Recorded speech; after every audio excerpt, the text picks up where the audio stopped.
В первую очередь хочу поблагодарить всех болельщиков спорта, нашего любимого вида бокса. Спасибо, что пришли, поддержали. Самый эмоциональный бой в моей карьере. Я тут с вами солидарен. Мой соперник из Аргентины. Спасибо ему большое, Ромеро. Он показал красоту бокса, он показал характер. Чувствуется уровень его бокса. Но хвала Всевышнему, мы были сегодня лучше готовы. Мы были сегодня в лучших кондициях.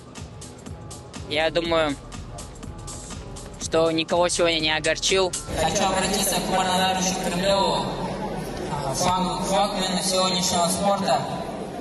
Спасибо за ту поддержку, которую вы делаете. Спасибо за организацию боев. Ну а я хочу попросить вас сделать мне бой с Джервонта Дэвисом в Москве. Я не буду его жалеть, как Роуч. Я не буду с ним сюсюкаться 12 раундов. Он будет уметь искать пятый угол. Сделайте мне бой, вы это можете, я знаю. Спасибо вам, Марнадар Кремлев. Я благодарю за то, что вы поддерживаете спорт. Благодаря вам бокс не теряет ту красоту, которую всегда имела.